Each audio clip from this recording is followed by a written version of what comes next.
2500 సంవత్సరాల క్రితం శంకరాచార్యుల వారు ఆవిర్భవించారు. అప్పటికి ఇప్పటికి చాలా తేడా ఉంది. ఇప్పుడు మనం చెప్పుకున్న సృష్టి ఆరంభం నుంచి మొత్తం అంతా కూడా దానిలో కృత, త్రేత, ద్వాపర, కలి అని చెప్పి మనకి యుగాలు ఉన్నాయి. కృతయుగంలో మొత్తం అంతా కూడా ధర్మమే ఉంటుంది, 4 పాదాల ధర్మమే ఉంది. త్రేతాయుగం వచ్చేసరికి 3 పాదాలే అయ్యింది. ద్వాపర యుగం వచ్చేసరికి 2 పాదాలే మిగిలాయి. కలియుగంలో 1 పాదమే మిగిలింది. పాదము అని అంటే అది ఒక జంతువా లేదంటే ఒక వస్తువా, దానికి ఒక కాలు తీసేస్తారా అని కాదు అర్థం.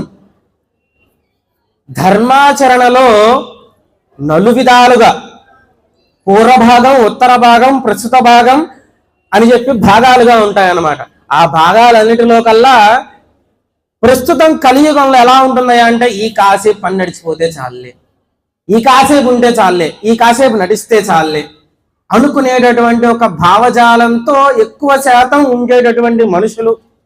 అలాగే ధర్మాన్ని ఆచరించాలని ఉన్న ధర్మాన్ని ఆచరించగలిగేటువంటి స్థితి మనం ఎంతవరకు కల్పించుకోవాలని ప్రయత్నిస్తున్న లోకం ఆ యొక్క స్థితి నుంచి అబ్బా నువ్వు ధర్మాన్ని ఆచరిస్తావా, అబ్బా నువ్వు ఆచరించగలవా, నువ్వు చేయగలవా అనేటువంటి వెటకారపు మాటలు, ఆ చేష్టలతో మనస్సుని కించపరుస్తూ ఉంటారు.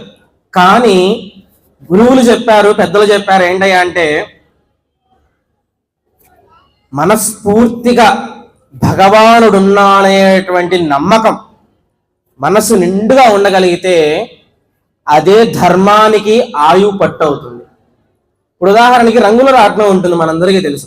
ఆ రంగుల రాట్నంలో మధ్యలో ఉన్నటువంటి స్తంభం ఏదైతే ఉందో అది ఎంత గట్టిగా ఉంటే మనం అంత బాగా తిరగలుగుతాం. అదే కదిలిపోతూ ఉంటే అసలు మనం దాని మీద ఎక్కగలుగుతామా? కుదరదు.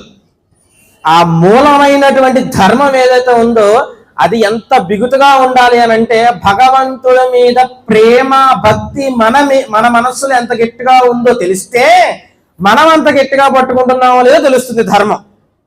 అది ధర్మానికి ఉన్నటువంటి తోపం.